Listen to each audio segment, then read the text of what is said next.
ॾे परॾे में मौजूद मुझे समूरनि सजण साथियुनि खे पंहिंजे यूट्यूब चैनल थर थाक ते भली कार। अस्सलाम वालेकुम, नमस्ते, हक मौजूद। थर पारकर, मिठी, छाछड़ो, नंगर पारकर, चेलार, कांटियो, छोर, खोखड़ा पार ऐं अछड़े थर ताईं वसंदड़ मुझे समूरनि थरी मारूड़नि खे, ढाटीड़नि खे ऐं मारवाड़ी ढाटकी थरी ॿोली ॻाल्हाईंदड़ थर वासियुनि खे सिक भरियो सलाम, नमस्ते, हक मौजूद। साॻे वक़्त ते लीके जे हुन पार जैसलमेर, बीकानेर, बाड़मेर ऐं राजस्थान जे छोटण डूंगर ताईं समूरो राजस्थानी जेको ढाट जो इलाइक़ो आहे, थर जो इलाइक़ो आहे, सहराई इलाइक़ो आहे, इंडिया में वसंदड़ उन्हनि समूरनि थरी मारूड़नि खे, ढाटीड़नि खे सिक भरियो सलाम। जी हा दोस्तो, नंढे खंड जी ख़ूबसूरतीअ में हसीन जेके मंज़र आहिनि उन्हनि जो तालुक़ हिकिड़ो त पाकिस्तान जे अंदरि मौजूदु सहराए थर में आहिनि, उहे मंज़र ॿिया लीके जे हुन पार जेको बाड़मेर, बीकानेर ऐं जेके जोधपुर ऐं ॿिया जेके ही इलाइक़ा आहिनि जैसलमेर जा, उहे उन्हनि में हसीन ऐं ख़ूबसूरत मशहूरु क़िला ऐं मशहूरु जेके थाक मौजूदु आहिनि।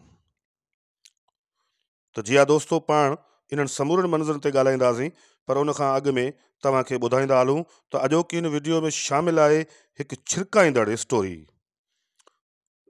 लोक मौसीक़ी जे बाबति, म्यूज़िक जे बाबति हिकिड़ी तमामु ज़बरदस्त ऐं छिरकाईंदड़ इनकशाफ़ाती स्टोरी, जंहिंमें मारवाड़ी ढाटकी थरी ऐं सिंधी फ़नकारनि जी आख़िर पछाड़ी ख़राब छो थी थिए,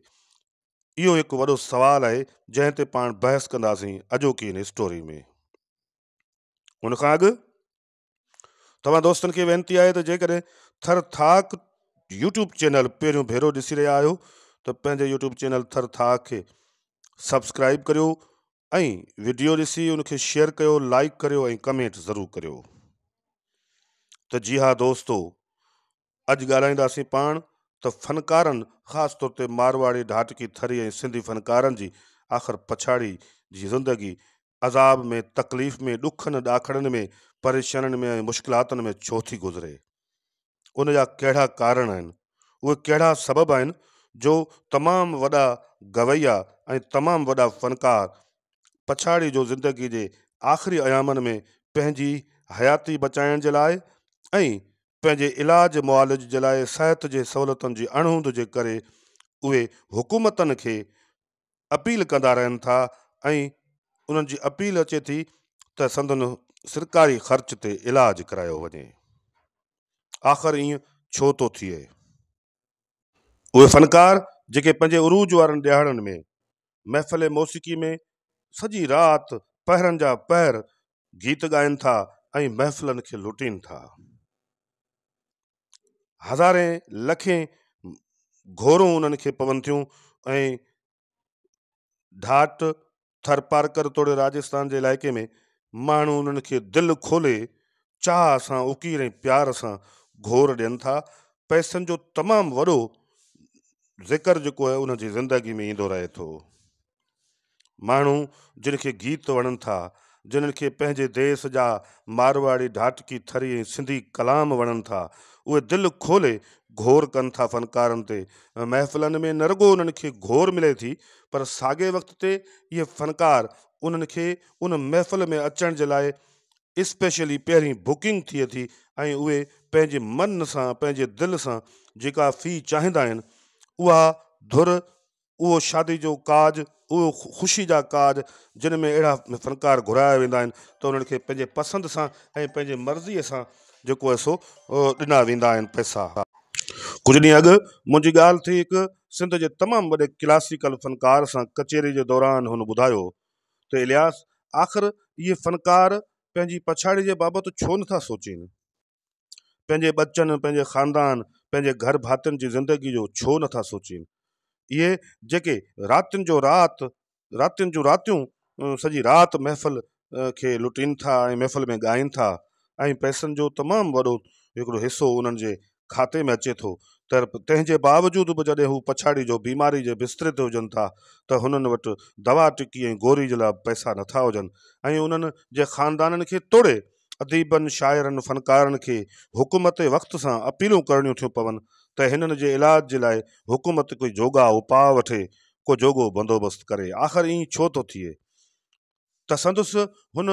तमामु वॾे क्लासिकल फ़नकार जी इहा राय हुई त इन में क़सूरवार फ़नकार पाण आहिनि।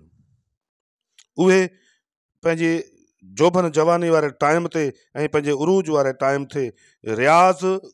राग रंग जो रियाज़ करण सां गॾु हूअ पंहिंजी किरी नथा कनि, यानी जेका उन्हनि खे एहतियात करणु घुरिजे पंहिंजी सिहत जे हवाले सां उहे नथा कनि। बुनियादी तौर ते हिकिड़ो वॾो इल्ज़ाम इहो बि आहे त अक्सर जेके फ़नकार आहिनि उहे नशो वापराइनि था। ईअं बि न आहे त कोई समूरा फ़नकार, काफ़ी फ़नकार अहिड़ा बि आहिनि जेके सुखिया सताबा थी विया आहिनि, करोड़पति थी विया आहिनि ऐं उन्हनि जा बंगला आहिनि, माड़ियूं आहिनि। पर अक्सर जेके आम लोक फ़नकार आहिनि जिन वटि कोई मैनेजमेंट जो ज़िंदगी गुज़ारण जो को घस न आहे, को गुर न आहे, के उन्हनि वटि तौर तरीक़ा न आहिनि ऐं उहे रफ़ स्टाइल में पंहिंजी लाइफ गुज़ारीनि था, उन जे नतीजे में हू पछाड़ी जो गुरबत में भोगीनि था। त संदसि इहो मौक़िफ़ हो त इहो इन जे करे आहे जो उहे फ़नकार एहतियात नथा कनि, नशो वापराइनि था, वॾे वक़्त ताईं गीत ॻाइण जे बावजूदि बि बुखे पेट उन्हनि जो नशो जेको आहे उहो उन जी ज़िंदगी खे निहोड़े थो विझे। ऐं नतीजे में आख़िरी वक़्त में इहे अपीलूं ईंदियूं आहिनि त फलाणे फ़नकार जा गुर्दा फैल थी विया ऐं फलाणे फ़नकार खे जेरे जी बीमारी थी वई ऐं फलाणे फ़नकार खे ही मुख़्तलिफ़ क़िस्म जूं बीमारियूं थी वियूं। ऐं पोइ इहे सरकार खे अपीलूं त हिननि जो इलाजु करायो वञे, हिन खे सरकारी ख़र्च ते जेको सुठी इस्पताल में मोकिलियो वञे, वग़ैरह वग़ैरह। सो हुनजो इहो मौक़िफ़ हुयो वाज़े ऐं चिटो त ईअं न हुजणु घुरिजे ऐं इन में क़सूरवार जेतोणीकि समाज सां गॾु, पर जेको मुख्य आहे वॾी जेका हुन में जेका आहे ग़लती ऐं कसूर जेको आहे उहो उन फ़नकार जो पंहिंजो आहे। बिल्कुलु ईअं ई ताज़ो कुझु साल अॻु असांजे हिन इलाइक़े थरपाकर जो तमामु वॾो गवैयो ऐं तबले नवाज़ उस्ताद नियाज़ अली ख़ान गुरबत में गुज़ारे वियो। हू पछाड़ी जो